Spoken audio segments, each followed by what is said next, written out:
मेरा नाम केशव है। मैं जयपुर का रहने वाला हूँ। मेरे घर में मेरे मम्मी पापा, बड़ा भाई और एक बुआ रहती थी जो अब तक कुंवारी थी। बुआ का फिगर बहुत ही मस्त था। जब बुआ नहाने जाती थी तो मैं बाथरूम के छेद से चुपके से उन्हें नहाते हुए देखता रहता था। फिर कुछ देर बाद बुआ नहाकर बाहर आ गई। मैं वापस अपनी जगह आकर बैठ गया। वह अपने कमरे में जाकर कपड़े पहनने लगी। उन्होंने पिंक रंग की वो और पैंटी पहनी थी। उस पैंटी के सेट में वह बहुत ही मस्त लग रही थी। फिर मैं नहा धोकर स्कूल चला गया। जब शाम को घर वापस आया तो मम्मी और पापा घर पर नहीं थे। मेरे पूछने पर बुआ ने बताया कि किसी रिश्तेदार की मृत्यु हो गई है, वहाँ चले गए हैं, शायद उनको आने में कुछ दिन लग जाए। बुआ ने खाना परोसा और मुझे दे दिया। मैंने खाना खाया और अपने कमरे में जाकर पढ़ाई करने में लग गया। शाम होने से कुछ देर पहले बुआ ने मेरे पास आकर पूछा कि शाम के खाने में क्या खाएगा। मैंने कहा बुआ ऐसा खाना बनाओ जो मस्त लगे। बुआ हंस दी और खाना बनाने चली गई। मैं बाहर खेलने चला गया। मैं शाम को 7 बजे वापस आया तो बुआ ने खाना बना लिया था। बुआ ने बोला खाना खा ले। मैंने कहा वह साथ में ही खाएंगे।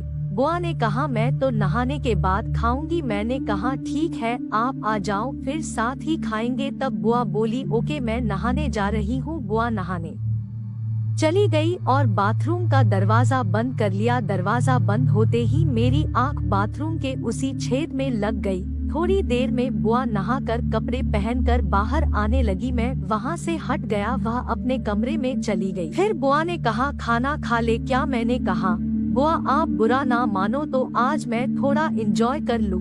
बुआ ने आंखें नचाई और पूछा कैसा एंजॉय। मैंने अंगूठा उठाया और दारू पीने का इशारा किया।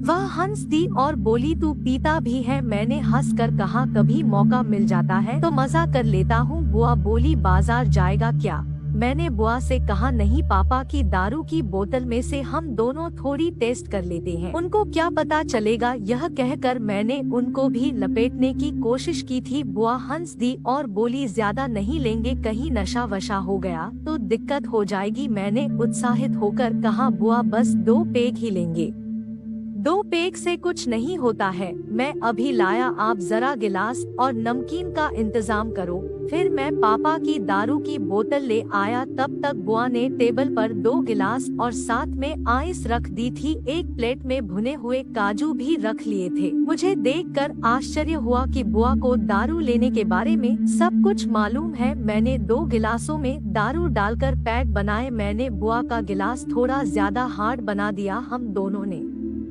चीयर्स बोलकर जाम टकराए। वह पहला सिप लेते ही बोली यह तो बड़ी कड़वी है यार, लोग कैसे पी लेते हैं। मैंने कहा वह इससे बड़ी मस्ती चढ़ती है, आपको मजा आ जाएगा, लो तो।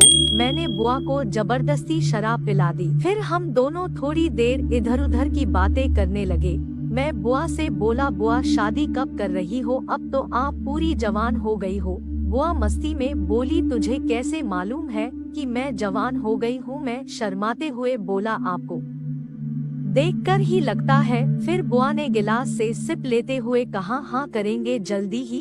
कुछ देर में 2 पैक खत्म हो गई। मैंने एक पैक और बनाया और हम दोनों दारू पीने के साथ साथ खाना खाने लगे। खाना खत्म करते करते बुआ को नशा होने लगा। उन्होंने अपनी टांगे टेबल पर पसार दी थी और मस्त बातें करने लगी थी। मैंने सारे बर्तन रसोई में रखकर बुआ को बोला चलो मैं आपको आपके कमरे में ले चलता हूँ। बुआ नशे में बोली क्यों। मैंने कहा आपको सुला देता हूँ। बुआ ने बोला नहीं, आज हम एक साथ ही सोएंगे। रात में मुझे कुछ हो गया तो मैं क्या करूँगी, तू साथ रहेगा तो मुझे संभाल लेगा। मैं कुछ नहीं बोला। मुझे बुआ की वह मिलने जैसी लगने लगी थी। बुआ कुछ देर बाद लड़खड़ाते हुए उठी और मेरा सहारा लेते हुए अपने कमरे में जाकर लेट गई। मैं भी लाइट बंद करके बुआ के पास जाकर सोने लगा। करीब 1 बजे मुझे सर्दी लगी तो मैं बुआ से चिपक कर सो गया। बुआ को नशा चढ़ा था इसलिए उन्हें मेरे हाथ का मालूम ही नहीं चला।